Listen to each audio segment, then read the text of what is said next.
Welcome back to the True Cost of Immigration series that I'm presenting over the next couple of weeks. I'm just reflecting on what it really costs to immigrate. If you haven't watched the previous episode in the series, I would highly recommend that you watch it. It is quite informative and quite short, so it's easy, a quick listen. But today I'm going to be reflecting on some of the financial costs that we incurred to relocate from South Africa to New Zealand. So it's really more related to the financial costs of moving. I'm not going to cover everything like budgeting and current expenditures, but the cost of getting here. So as you know, relocating from one country to another is just not about packing your bags and hopping on an aeroplane. It's a lot more involved than that simple activity. Perhaps back in the day when people got on a boat and conquered lands, perhaps that was a little bit easier and just claiming a piece of land, but this is a little bit different. And needless to say, it is quite a commitment that is sometimes understated or underestimated. So let's look at what I'm going to look at. I'm going to break down the cost of visas, immigration agents, police clearances, medical, and what it cost me and my family to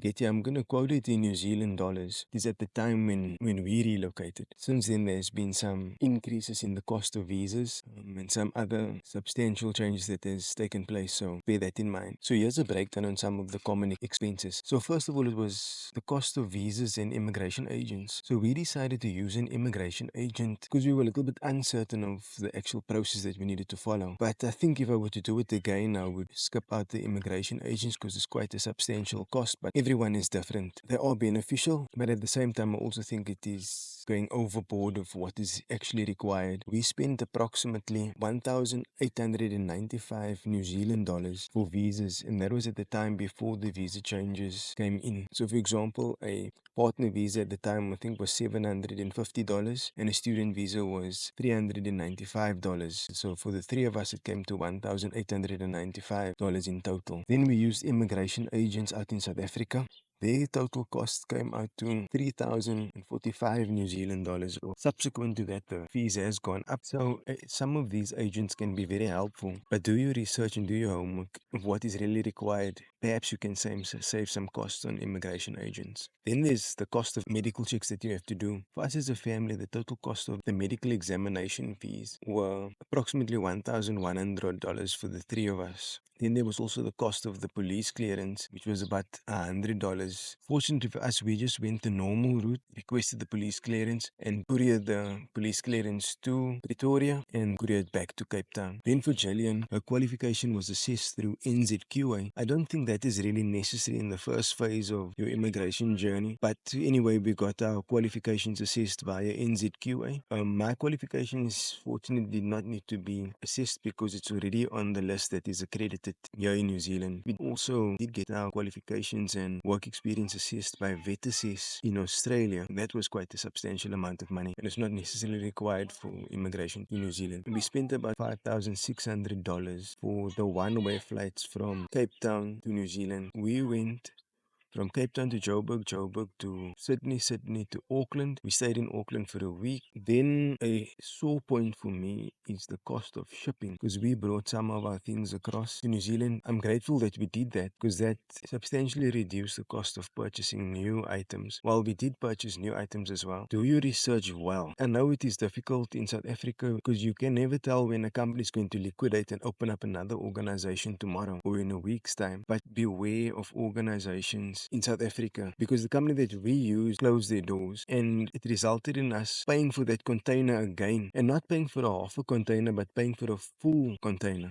So with that said, also look out for the shipping lines because some of them can use some form of extortion to extract money out of you in the event that something goes wrong with the relocations company, and that's what happened in our case. So I don't necessarily want to mention the cost of that, but that is a substantial amount of money. That was our experience of the shipping and bringing things across. So in terms of the shipping, see what you can do yourself and deal directly with the shipping line. So should I do it again? Yes, I will, but I think I will prevent some of those costs of packing, wrapping, boxing and then unboxing it here, because on this end again, the organization packed the boxes out of their vehicle and put it in your wherever you wanted it to be. You then needed to go unwrap and get rid of those packaging materials yourself. And bearing in mind that in some countries, certain things, it's complicated to recycle. For example, polystyrene in New Zealand is quite an expensive thing to get rid of. But just bear that in mind as well. So then there's the other cost. For me, working remotely, I've got a consistent expense of banking fees. So I'm paying exchange rate costs, banking costs, and then sometimes also at the tolls out here, there's a surcharge, 1 or 2% surcharge on every purchase that you make. So if you in a situation like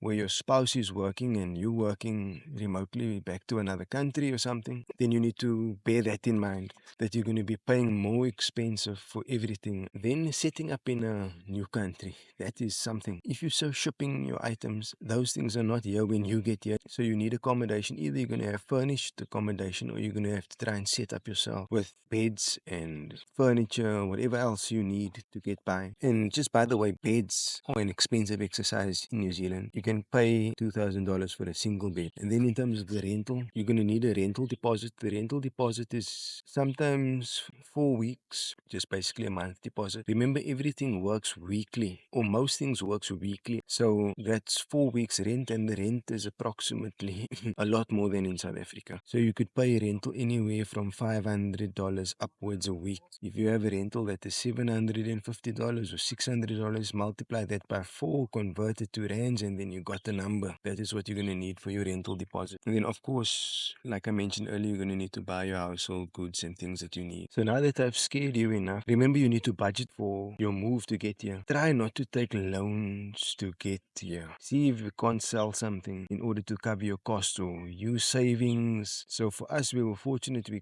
had things that we could sell as well as savings that we could use. But please don't take loans to try and get to New Zealand, because then you got the cost of paying off that loan. And then with that said, make sure that you're getting a rate that is suitable for your level of experience as well as your qualifications, because often there may be cases whereby companies want to pay the minimum wage and extract your knowledge. Determine if it's a desperate situation and that is all that you have, then I guess take it, but you're going to have to do a budget before you get here. Work out, look at what is the minimum wages or the requirement wages for the AWV, and can you get by with that if you're a single person working? And if not, do you have enough savings that you're able to cover the additional expenses that you may incur on a monthly basis? So be wise and look at those things before you get here. And if you're really wanting to relocate, then many say we're coming for the lifestyle, but you can live well in New Zealand at the same time. Initially it may be a challenge, but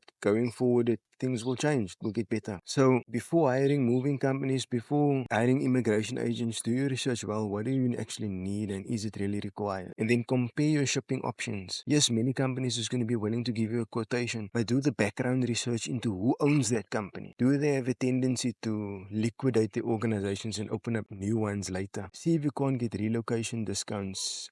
See if it's maybe not better to hire a relocation organization out in New Zealand that has partners in South Africa. Perhaps that's a safer option. And then have backup, have finances backed up, have 3 to 6 months of savings that you can use, or monthly expense that you can use for that initial period of time. And avoid emotional spending. Remember, you're converting rands to dollars, which is divided by between 10 and 11. So there you have it. You have some of the costs that we've incurred as a family to get here. You have some tips in what you need to do, what you need to look out for before getting here. So the real financial cost, as you can see, is not just about getting a visa and getting on a plane or packing your bags. There's a lot more in detail. I'm summarizing those costs for you, but everything is a process. There's a booking that must be made. There's a waiting period for all these things for it to fall into place. There are hidden costs. Some of the costs that I may have omitted or missed out because there were so many things happening all at once. And then there's also the unfortunate events of people that doesn't play the game fairly and that is there out to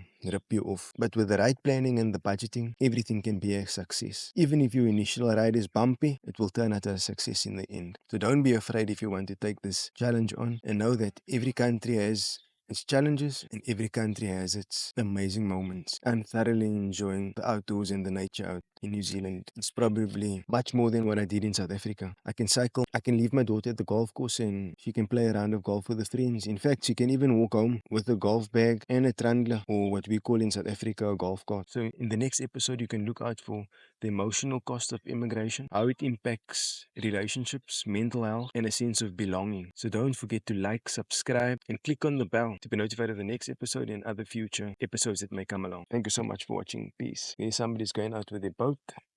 The boat is behind the tree. This is Lake Tapu. At the moment, I'm sitting in Lake Tapu, and this is where I've done my video today, out here in Lake Tapu. That boat has just gone out now. They're gonna probably go do some fishing or skiing or something. Have a great day further. Bye bye.